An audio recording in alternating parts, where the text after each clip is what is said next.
Hey, what's up, guys? Wicked95 here, back with another video. Welcome to Wicked's Extra Figure Reviews, and today I am back with another full review to do for you guys.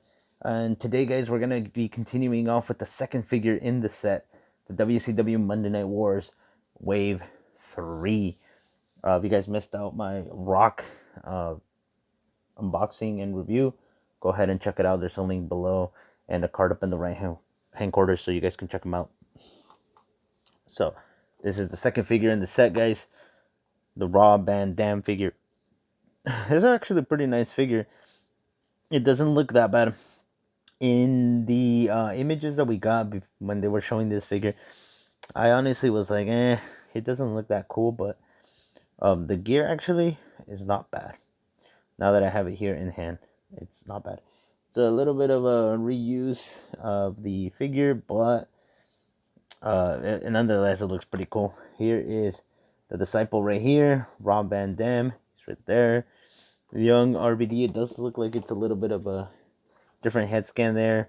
RVD there. There he is in the back right there as well. And there is some stats of his right there. There's a bit of info right there as well. And the others in the set, The Rock, like I said, RVD, Stevie Ray, and Booker T. And there's a little bit of a bio read as well right there for the Disciple. Which in this case, we get the head and glasses for this figure. So yeah, guys, let's crack this open without further ado, and let's see what it's all about. Now, I discovered something at the end of my last review for these WCWs, and I don't know if this is something new or not, but I'm about to show you guys here something. Yeah, okay. So let's put that to the side. Now, be very careful. Check your boxes, because in there you have this. The paper.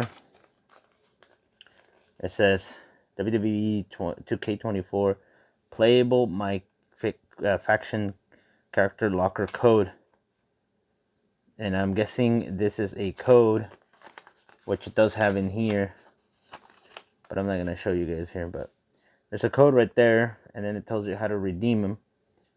And I'm not sure if you unlock this character there. I mean, they did it with the Legends, with the Rosie and all of that wave. So I don't know if these papers came in there as well, but this is the first time I see these. I got it in the Rock one, and I was like, oh, wow. The Rock one has it. And let me see if they're different codes. Yeah, they're different codes. So you have different codes for different characters here. And I don't know if everyone knows this or knew about it, but I just discovered it as I was checking that. So here is the Disciple's head. Hollywood for the NWO, I believe. You can't remove that bandana. I thought you could, but you can't. Here's the Disciple's glasses. Another Raw's War mic right here. I don't know why they gave it to RVD. And this figure comes with 3 interchangeable hands. The open or mic hands. And then you have the closed-fisted ones that are very classic to all the Elite figures. Since they started adding interchangeable hands, these have never gone out of any figure there. And the RVD. Now, I'm looking at this RVD, man, and I'm already disappointed. I can tell you already.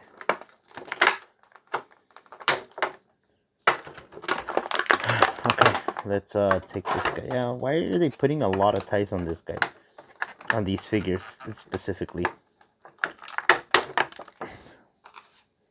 Like, I know people still steal them, whether they have the freaking ties or not. So I know it's just probably easier for them. But lately, or in the past like year or so, there was a trend of people returning random figures that were not the figure. So yeah, if you don't steal them, you still buy them, and you return a different figure for the same, and you get your money back. So at the end, you're still technically doing the same thing. But this is my disappointment right here. The Johnny Gargano syndrome, how they say. Why couldn't they just give him the big knee pads like how they did in his other figures? Come on, man, really? But yeah, so you get 3 pairs of interchangeable hands. Here are 2, the mic holding hands and the closed fisted hands. And then you get the pointing thumbs up hands for the Rob Van Dam chant. You get the Disciples glasses as well as Disciples head scan. And you put that on there. And the mic, the Raw is War mic. So in terms of accessories, RVD comes with nothing. In reality, it's just the hands. I know technically they count as an accessory, but to me, an accessory is like, besides the mic, a cloth shirt, maybe a steel chair, something like that. But yeah, so you have a young RVD right here, this cool singlet right there with a kind of like a sunset in like vibes in the background with the blue flames, green, the yin yangs all over. The back is the same thing, looks pretty cool. Ponytail, black wrist tape. Looks like they didn't fully like painted this one. Black knee pads, and then whatever this is right here, this debacle over here. I'll bring up the other RVDs that I have to show you guys that why did they have to do this to this guy right here. Am I missing something? Here's the articulation for this figure.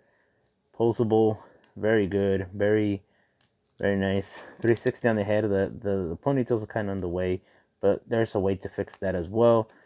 This is kind of loose here. Very good rotation everywhere. All the right spots. Very good. He can kick up pretty well. He can do the splits or even be able to do that like springboard moonsault. And then you have this upper thigh cut. Double jointed knees, which are very tight. Upper boot cut, which is almost in the half shin. Some ankle pivot on the bottom there. If you guys didn't check out my shorts or my TikTok where I uploaded the Frost, the 5-star frog splash from this guy, and the springboard moonsault, go ahead and check them out. I was doing that in stop motion. I'm still practicing though on stop motion, so don't beat me up too much. It's time consuming and it's hard for a beginner, so just have patience with me. Here is the RVD. This is his first elite. Although I got this from Master Joker Wild on Whatnot, and he sold it to me pretty cheaply. But this was a custom. Like they took the early elite, and they added interchangeable or double jointed elbows with the interchangeable hands that I got from him, and they put a Ultimate Edition head because you can remove the ponytails there. And I think he gave me an extra ponytail. I'm not really sure. But I like this gear. This is a very sick gear with the dragon and everything. It does look like they played with it a little bit. But it's still in really good shape. So yeah. This one's missing the RVD on the side. I don't know if he had them or not. But yeah, that was his first elite converted. And then Elite 91. Right? RVD right here. This is the one that I use currently in my FigFed. I think this was the Invasion one when he took on Jeff Hardy. That's the one I remember for the hardcore title. Epic match. RVD, very cool. And like I said, check these out. These are the right boots that they gave none to this guy. Come on, man. Let me know if that happened to all of the RVDs, because there was a time where Johnny Gargano had them like that, and then in some figures they didn't. So that's why they started calling him the Johnny Gargano syndrome. And of course the RVD, the Ultimate Edition right here. One of my favorites right here with the spinner belt. I wish Mattel could pump these out more. The spinners, they just give them the one that don't spin. With a very nice black gear right there from the Ruthless Aggression era. The Ultimate Edition Rob Van Dam. This was a very hard figure to find for me. But there it is, guys. Let me know what you guys think of this RVD from this WCW Monday Night Wars. And then stay tuned for the rest of the set. There's two 2 more figures to review, plus the last video of the Build-A figure, putting it together. So make sure you don't want to miss those, guys. Make sure to go like, comment, subscribe, share my videos, guys. We're on the road to 800 subs. Make sure to follow my socials, and I'll see you in the next one.